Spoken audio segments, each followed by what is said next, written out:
Ezrat Hashem, là on continue le Sod Yesharim, mais vraiment une question très très très importante au sujet de la Tfila. Donc on sait que on a avant Akedat Yitzhak, c'est le Ben Ishraï qui a dit ça. Alors avant tout, je vais lire qu'est-ce que le Ben Ishraï a dit sur ça dans la Parashat Miketz, dans Hot Yudbet. Donc Ben Ishraï nous dit la chose suivante. Pourquoi tu dois dire le Ribon Alma? Tout le monde là dans les Sidurim, vous le voyez, juste avant qu'on commence les Shem Yehoud avec la Akedat Yitzhak, juste avant, il y a un Nusach, il y a un texte en araméen qui commence Ribon Alma Yera'ava Kamar le Mehavlan, etc. Pourquoi? Pardon? Non, c'est justement Shahrit. C'est justement Shahrit, Dafka Shahrit. Là, je vais commencer par lire qu'est-ce qu'il dit le Ben Ishraï là-dessus, parce que c'est lui qui l'a composé. C'est le Ben Ishraï qui a composé cette fila de dire avant la Akedat Yitzhak. Et le Ben Ishraï dans Parashat Miketz, dans le Seif Katan Yudbet numéro 12, il dit comme ça. Yizaer kol adam lomar kodem Parashat Akedah nusarze.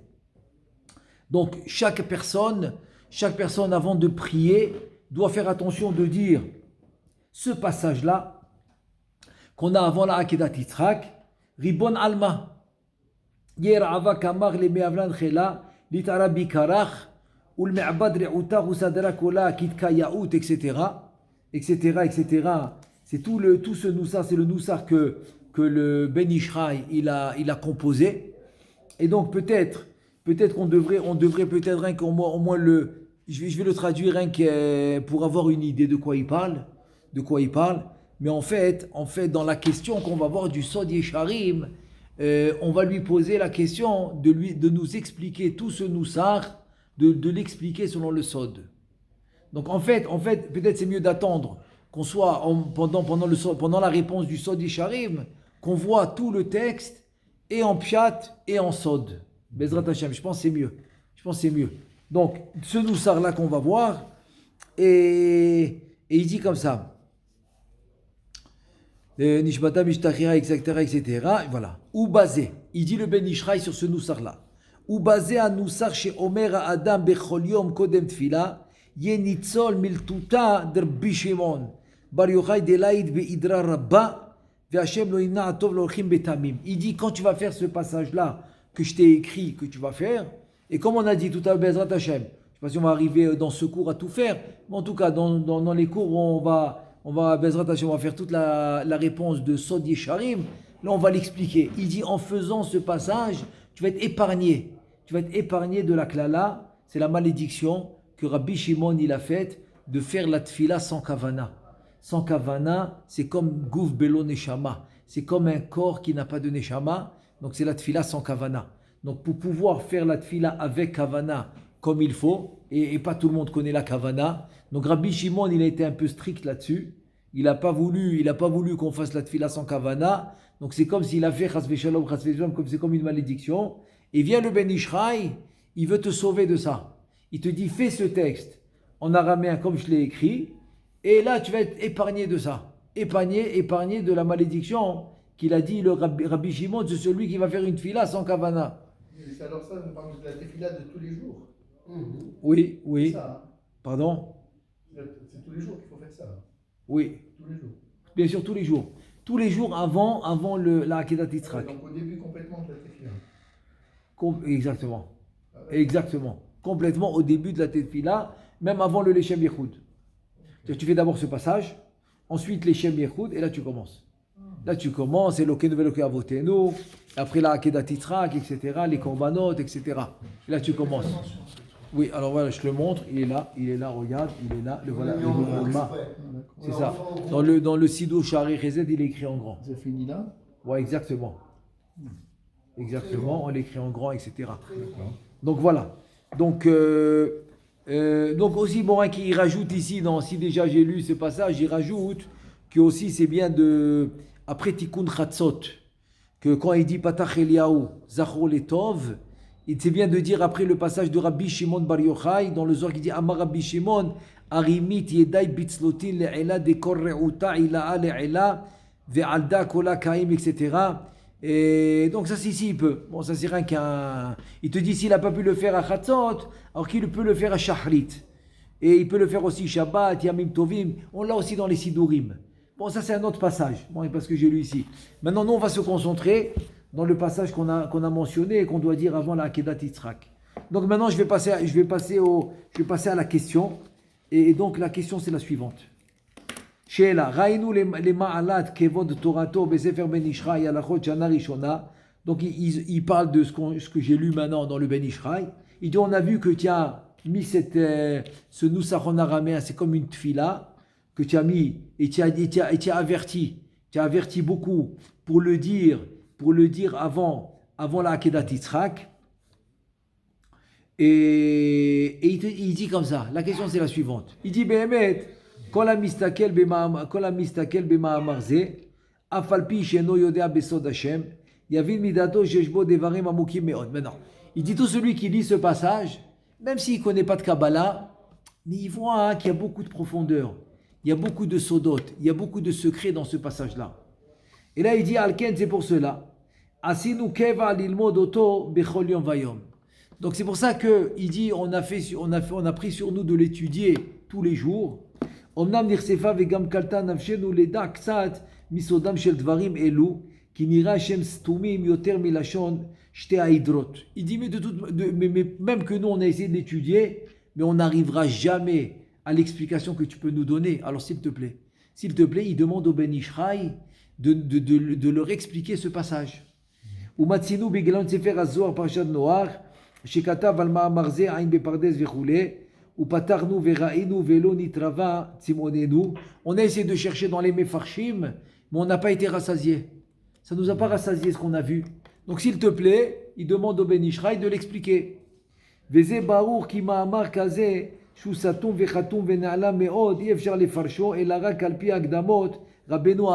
dit de toute manière, même si on veut essayer de le comprendre, c'est sûr qu'on ne pourra pas le comprendre sans avoir les introductions du Harizal. Donc c'est sûr qu'on a besoin des introductions du Harizal pour comprendre ce passage-là. Mais c'est pas le Harizal qui a fait ce passage. Non, mais tu peux le comprendre que par les explications du Ben Ishraï, parce que c'est des parties du Zohar HaKadosh. C'est qui peut t'expliquer le Zohar HaKadosh? C'est que le Harizal. C'est parce que le Zohar HaKadosh, tu peux le comprendre selon ton intelligence humaine, mais c'est pas ça, ça va pas être la vraie explication du Zohar HaKadosh. Pas du tout. Tu veux la vraie explication du Zohar HaKadosh, il te dit il faut les introductions du Harizal. Donc grâce aux introductions du Harizal, eh ben, tu arriveras à comprendre vraiment le Zohar HaKadosh. C'est ça qu'il te dit. Ve'alken. Chalotenu hi leodienu. Donc s'il te plaît, explique-nous ça selon le Harizal. Et Be'ezrat Hashem, voilà, ça c'est la question. Donc ils veulent le passage. C'est pour ça que j'ai dit, je ne vais pas l'expliquer maintenant même, hein, on va le faire directement avec le Ben Ishraï dans sa réponse. Et il dit comme ça. Vadaï be'emet ma'marze satum ve'chatum be'mea iskan amok mimtsaenu. Il dit, tu as raison. Ce passage du Zohar HaKadosh que je t'ai ramené, que tu dois dire avant la Akedat Yitzhak, très très profond. C'est comme s'il a été fermé avec plusieurs cadenas. Et des cadenas, c'est rien qu'une façon de parler pour dire qu'il est très très profond, et donc vraiment il faut le comprendre. Et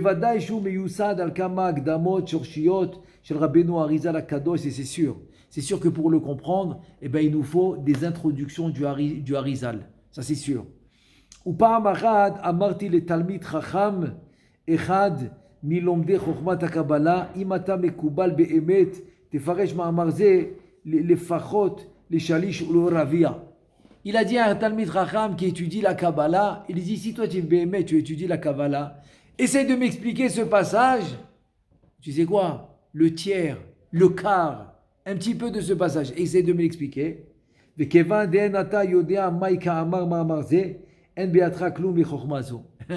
a dit le Ben Ishraï, du moment que tu peux pas m'expliquer ce passage-là, donc sache que tu n'es pas Mekoubal. Tu n'as pas atteint le niveau qu'il faut.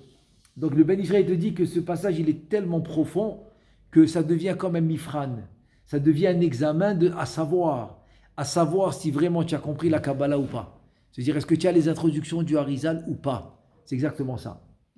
Va'asher sha'alta im nimtza bi'ur lema'amar ze bedivrei Rabbeinu Arizal. Maintenant, tu m'as demandé, est-ce que dans le Arizal, il y a une explication sur ce passage ou pas? Omer lo nimtza bi'ur ela rak al chaticha ketana min ha'ma'amar vehu b'sha'ar ma'amari Rabbi Shimon Bar Yochai. Il te dit, ce ma'amar du Zohar que tu dois dire avant Akedat Yitzhak, j'ai trouvé une petite partie qui est expliquée dans un des Shmoné Sha'arim qui s'appelle Sha'ar Ma'amari Rashbi. Le Sha'ar Rashbi, c'est Rabbi Shimon Bar Yochai. Beresh bi'ur adrat ha'azinu. Il dit Va'atik lecha leshono hashayach leze. Afalpi she'efshar shesh lecha asefer hakadosh hanizrav. Maintenant, je vais te citer. Je vais te citer le Arizal sur une partie de ce texte qu'on a ramené du Zohar. C'est le suivant. Barishona tzarich ani lodiacha inyan Hashem hazeh anikra beshte ha'idrot ha'elu ve'u atika dekol atikin. D'abord, viens, je vais t'expliquer. C'est un terme. C'est un terme qui est écrit dans les deux Haïdrot, dans Hidra Zuta, Vidra Rabba. Dans les deux, c'est écrit ce terme-là qui s'appelle Atika Dekol Atikin. Comment ça s'appelle? Atika Dekol Atikin. Alors le Harizal, il te dit, je veux te l'expliquer. C'est quoi Atika Dekol Atikin? Bon, si tu vas me le traduire en français, comme j'ai vu une traduction en français, vraiment, c'est pas fameux. Mais le sens littéral du mot, c'est le vieux des vieux. C'est un partsouf. C'est un partsouf. Relativement parlant, tu as raison. Mais quand c'est un partsouf, alors tu dois m'expliquer c'est quoi. Mais c'est sûr que relativement parlant, si tu vas d'après les partsoufim d'en dessous, donc lui il est considéré comme le Ensof. Mais c'est relatif. C'est relatif. Et donc si tu me traduis maintenant le mot, c'est le vieux des vieux. Mais on comprend que ça donne rien. Ça donne rien. C'est une traduction littérale, ça donne rien. Donc il dit le Harizal comme ça. כבר ידעת כי האינסוף האציל את 10 ספירות ואומנם הוא גניז ותמיר בספירת הכתר כנזכר בתיקונים. Donc maintenant voilà, il commence l'explication. Il te dit en fait, ce Atikat, etc., en fait c'est le Keter. Donc on sait que le Ensof, que lui, Behemet, c'est le vrai créateur. Mais il n'est pas défini. Donc il a été ganiz, il a été habillé, caché. Ok, tu peux appeler ça habillé, tu peux appeler ça caché. Donc il était ganiz. Où il était ganiz, ce Ensof, il était ganiz dans le Keter. Donc dans le Keter a été caché le Ensof. Et là il dit, Ve'atam, c'est quoi la raison? Ve'atam hu ki biyoto tamir veganiz ba Keter. Puisqu'il est caché dans le Ensof, que le Ensof est caché dans le Keter, dans la sphira du Keter. Efshar shitgale elenu ktsat yara mimenu. Donc, on peut avoir une Ehara, on peut avoir un reflet de ce Ensof grâce à la sphira qui s'appelle Keter. Parce que du moment que le Ensof est maintenant habillé quelque part, donc il pourra nous générer un reflet. Il pourrait nous générer une lumière qui va nous éclairer. Mais si Chaz Veshalom, maintenant le Ensof il se retire de la sphira, donc il ne peut rien générer. Il ne peut pas nous éclairer.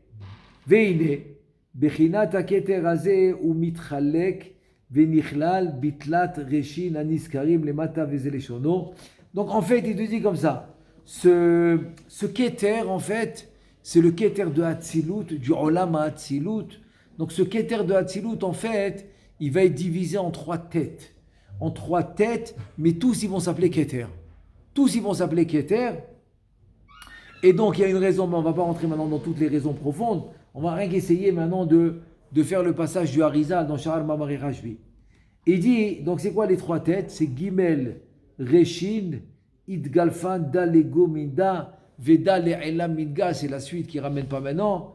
Donc en fait, c'est en 2 mots. C'est en 2 mots, je vais appeler ça la composition, mais en fait, c'est la façon que ce Keter a été créé par le Ensof.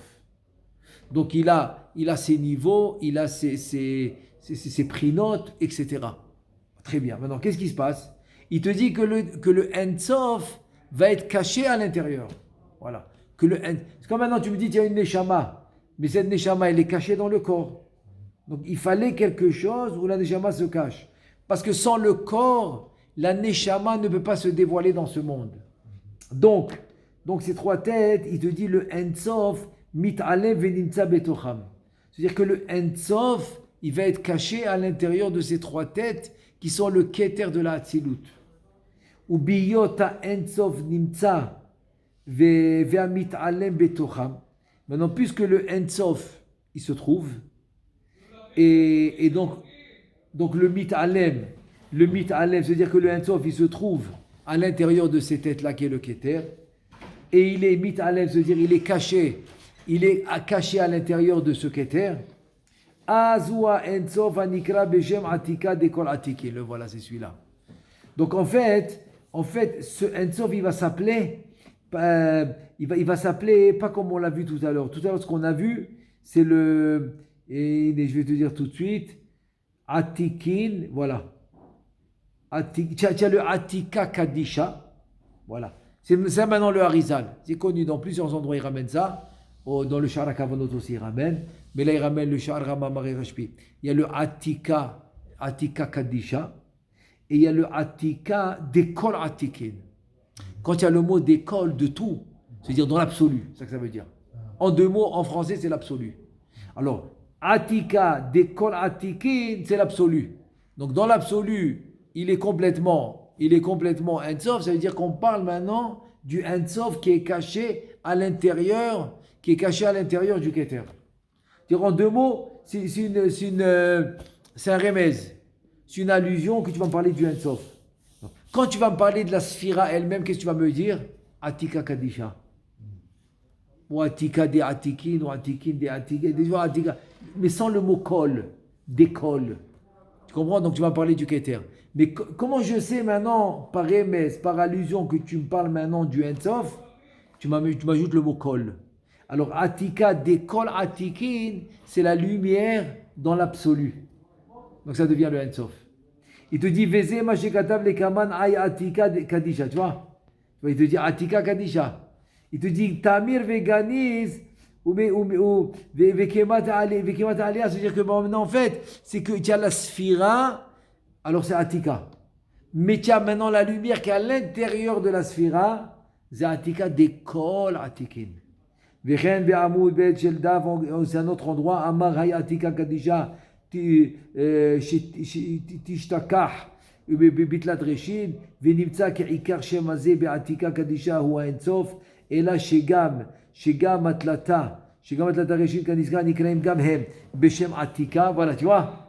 Donc le Keter, quand tu me parles de la Sphira ou du Partsouf, donc tu vas l'appeler tout simplement tout court Atika. Ça c'est Atika. Mais quand tu vas me parler du Ein Sof, donc c'est Atika d'école Atikin. Les Prina Titalmu ta Ein Sof betocham. Ve'aven zemeot. Donc maintenant c'est vrai que je peux l'appeler maintenant Atika d'école Atikin, mais pas parce que la Sphira elle s'appelle comme ça. C'est parce qu'en fait à l'intérieur tu as le Ein Sof. Donc ça veut dire que quoi? Ça veut dire qu'il y a le nom de la Sphira, c'est Atika, mais quand je veux parler du Ein Sof, c'est Atika d'école Atikin. Donc c'est-à-dire en deux mots, je suis en train de parler du Ein Sof.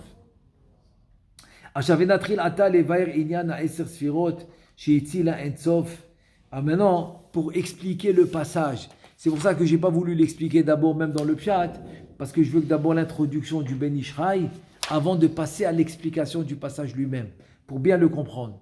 Donc l'introduction maintenant du Harizal, du Ben Ishraï, c'est de ramener toute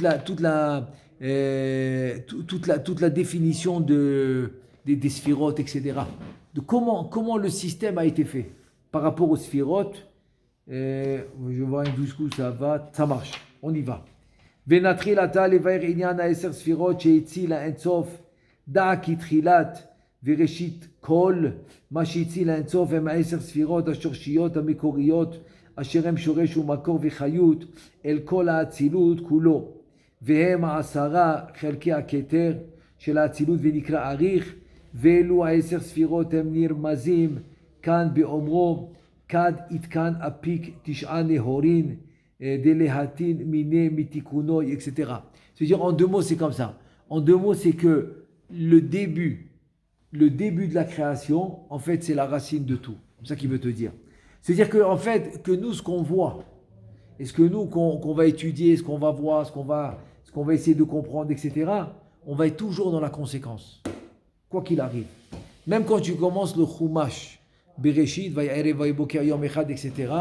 Donc, on va parler de la conséquence. Ça va toujours, on va parler de la conséquence. Et pas de la cause. Et pas de la cause, exactement. Là, maintenant, il te parle de la cause.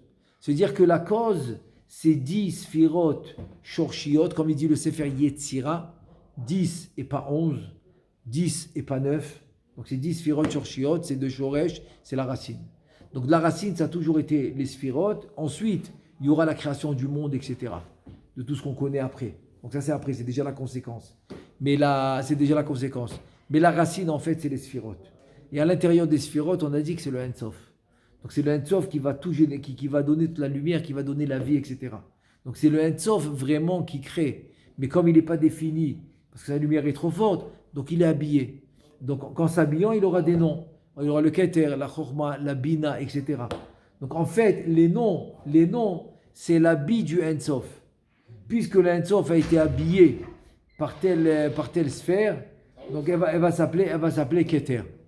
Et donc elle va s'appeler maintenant. Et si maintenant elle va s'habiller dans une autre sphère, donc elle va s'appeler Chorma, etc. Et là il nous dit comme ça. Il nous dit, voilà. Vehem hem otam aniskarim be parashat Noach, parashat Pikoudé, etc. Vezele shono. Donc il te dit c'est exactement ce qu'on a mentionné dans le Zohar Kadosh, dans 2 endroits. Et là il te dit Urden da nehiru de marshava, de la itieda battash be nehiru de prisa, ve nehirin kahada. Etc. Donc les echalot.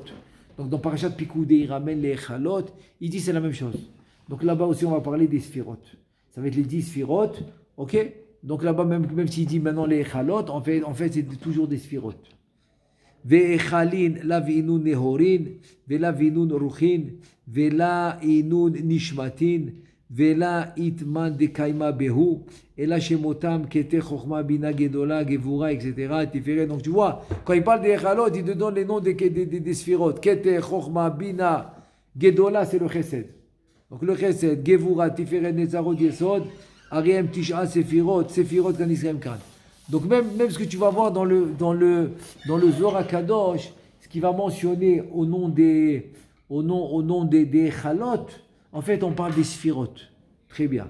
ועוד יש בחינה עליונה מכולם, והיא הנקראת רשע עילאה דלית ידע, כלל כנזכר לכמה נרשע הראשונה, שבטלת ראשין הנזכרים לכמה דהתפלגן, דהתגלפן, דה לגו מידה. הרי עמה נשלמו ל10 ספירות, שהן שורשיות ומקוריות והן חיות,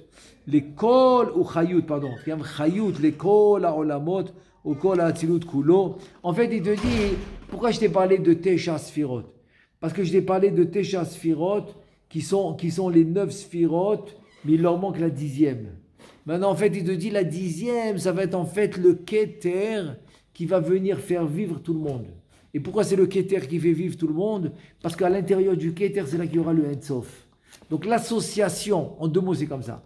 L'association du Keter avec les 9 Sphirot va faire générer le Ein-Sof à l'intérieur de tous les Sphirot. Et c'est ça qu'il va appeler dans les mots de du Harizal, Chayut le kol ha'olamot. La vie de tous les mondes. La vie de toute la création. La vie de tout ce qui va apparaître dans la conséquence, dans la création. C'est-à-dire, s'il y a une conséquence, c'est qu'il y a une cause. Et la cause, c'est le Ein-Sof. C'est le Ein-Sof, c'est la cause de tout.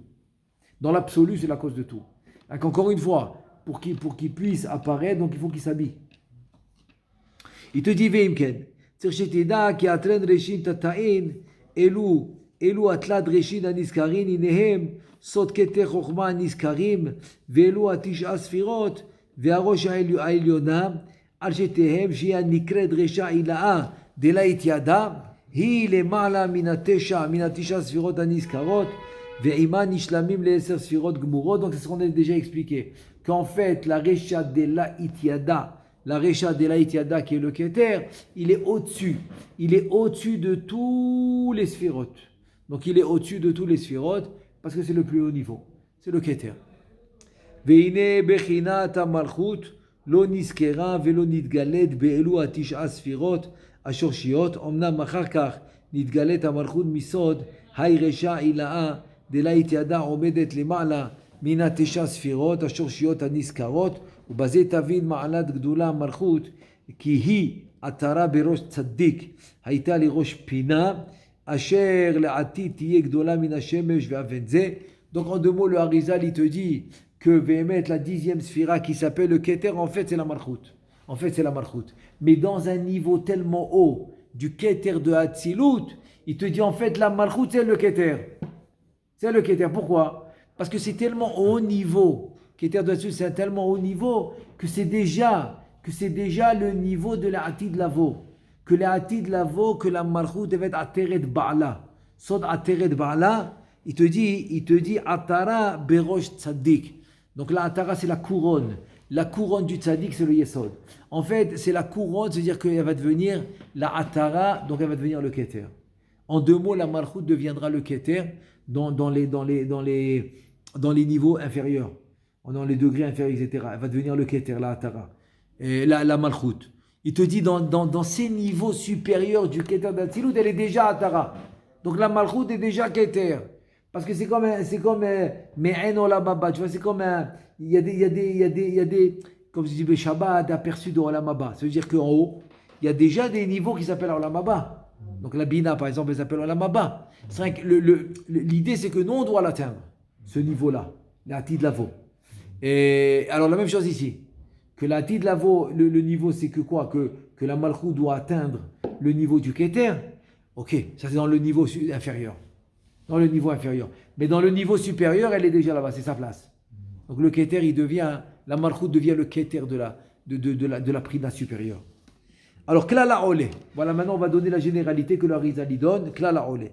Tzededa shoresh kol dvarim ha'elu ki ha'ensof למעלה מן הכל ותחתיו הוא ההיא רשע דלית ידם שהיא הנקראת אצלנו תמיד בשם עתיק יומין ותחתיו הוא לו התשעה ספירות השורשיות אשר כולם הם באריך אנפין המתפשט ומתלבש תוך עולם האצילות כולו עצוב נוגבה דזה דאצילות בכל עניין התפשטותם למטה דנוגבה.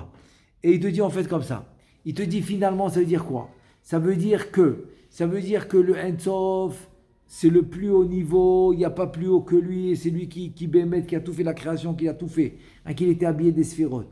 Donc lui, il va s'habiller dans la sphira la plus élevée, qui va être le Keter d'Atsilut, et qui vont s'associer avec les 9 sphirotes pour qu'eux aussi ils peuvent recevoir. Mais rien qu'ici, il te dit que comme il est dans un haut niveau, donc la Malchut devient le Keter. Donc la Malchut devient le Keter. Et donc, c'est aussi, on a dit que ça va être le niveau de la Atid Lavo, même dans les niveaux inférieurs. Donc, par exemple, dans le niveau des Parsoufim qui s'appellent Zun, Kutia Berichu Shrinte, Akadosh Bokhu et la Shrina. Donc là-bas aussi, ça va se passer. Pour l'instant, non, parce qu'on n'a pas fini les Birurim. Donc, on doit arriver au Matzab de la Atid Lavo, ok, qu'on aura dépassé toutes les étapes pour que Bezrat Hashem, la Géoula, la rédemption finale arrive. Donc à ce moment-là, oui, il y aurait monté de niveau. Mais dans les niveaux supérieurs, c'est déjà comme ça. Mais oui. Donc on l'appellera Malchut ou Keter finalement? On l'appellera comment? Eh bien, Ateret Ba'ala. Tu vois, c'est en fait dans nos mots à mou, quoi, qui loue la couronne de son mari. Mais dans les mondes supérieurs, c'est Atara les Rosh Sadik. Rosh Sadik, c'est-à-dire c'est la couronne. On va l'appeler couronne. Donc la Malchut va s'appeler Keter, va s'appeler Atara, va s'appeler couronne.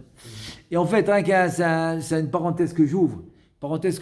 C'est intéressant à mentionner que de là vient le vrai minhag, de faire tourner le plateau de l'aile à Seder, de le faire tourner autour de la tête.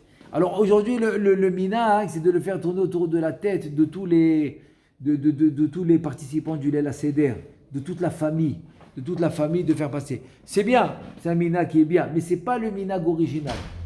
Donc Finalement, c'est quoi le minhag original de faire passer le plateau sur la tête?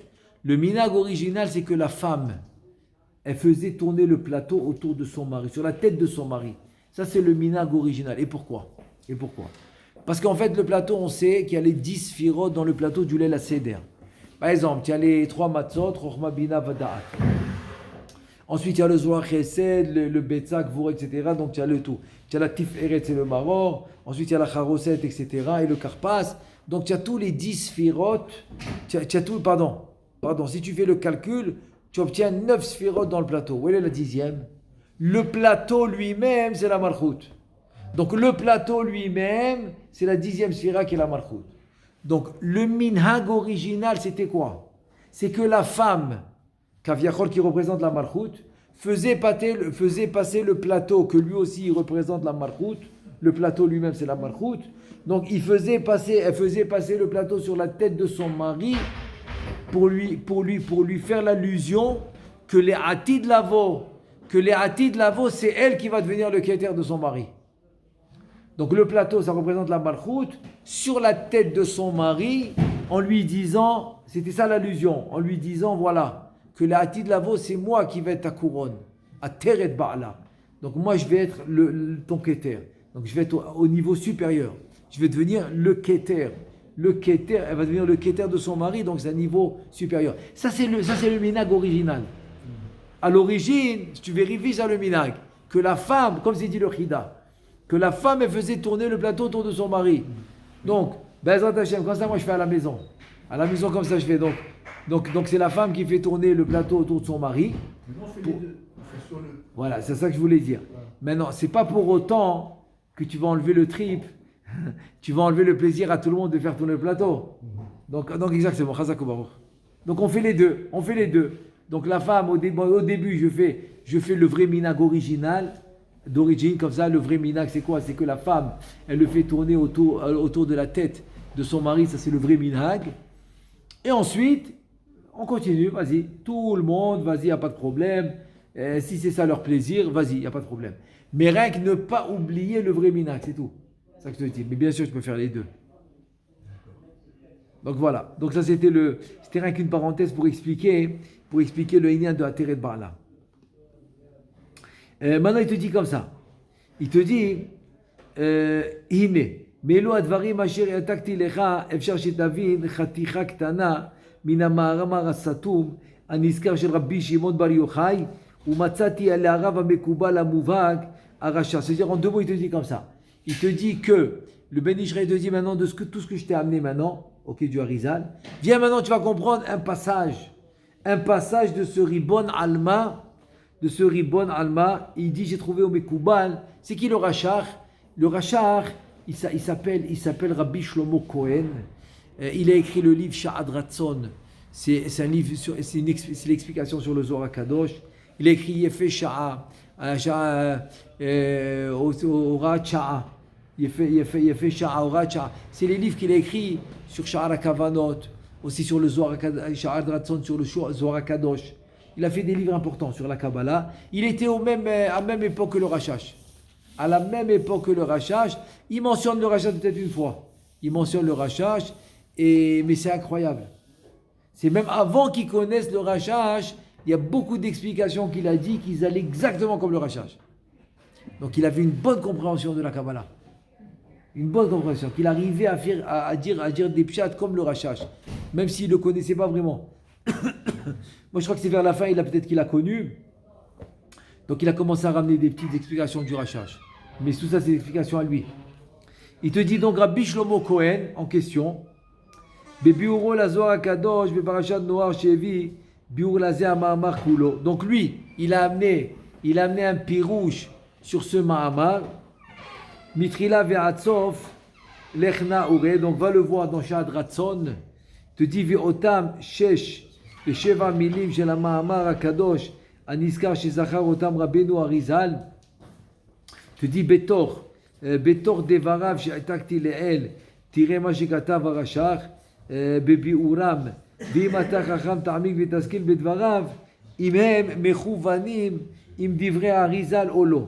אמנם אני הצעיר, אין אני יכול להתבונן בדבר המאמר ההוא, אפילו במקצתו, עד שיכונני השם יתברך ברחמיו, ודעת ותבונה, ככתוב כי ייתן חוכמה מפיו דעת ותבונה.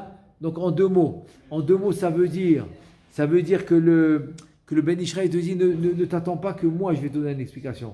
Tu vas aller voir maintenant le plus rouge de Sha'ad Ratzon, tu peux y aller, mais tu vas voir est-ce qu'il va comme le Harizal ou pas. Mais moi, personnellement, je ne peux pas. Bon, c'est Anava, parce qu'après on va voir qu'il va nous l'expliquer, le Ben Ishraï. Mais bon, par modestie, il dit moi je ne peux pas. Il te dit ורחמי איתלן למבעה מקמא שמיה על רזדנה. גל עיני סליחה pas parce que non en fait c'est le passouk qui disait Gal Einai ve'abita niflot mitoratecha. C'est le passouk que le Harizal il disait avant d'étudier. Gal Einai dévoile mes yeux ve'abita niflot mitoratecha. Omer itlan le miv'e mikame shemaya razadena. Gal Einai, comme c'est dit le passouk Gal Einai. Non parce qu'il y a une erreur ici, c'est écrit avec un aleph. Donc c'est sûr que c'est une erreur. Et il faut l'écrire, c'est une mitzvah de corriger. Einai, il faut mettre. Gal Einai, comme ça il dit le passouk. C'est le passouk qui disait le Harizal avant l'étude. C'est-à-dire dévoile mes yeux pour que je puisse voir les vraies explications de la Torah. Gal Einai ve'abita niflot mitoratecha ve'Hashem yitbarach bechasadav ha'gedolim yair einenu be'or torato amen ken yehi ratzon. Oh maintenant voilà, il te dit en fait comme ça. Il te dit Achare kotvi kol haniskar leel raiti nachon le'atik lecha po divrei hamekubal harashach ma shekatav al ha'ma'amar haniskar leel lejono kamo she'aya vechule. Alors maintenant voilà, Bezrat Hashem. On a fait la première partie, c'est rien qu'une introduction. Alors Bezrat Hashem, la prochaine fois on va continuer, qu'on vient de commencer. Comme j'ai dit, on va l'expliquer même en Pshat, même en Kabbalah, Bezrat Hashem, ce passage-là, c'est rien que le début. Donc c'est rien qu'une introduction. À Bezrat Hashem, la prochaine fois on continue. Baruch Adonai le'olam, amen ve'amen.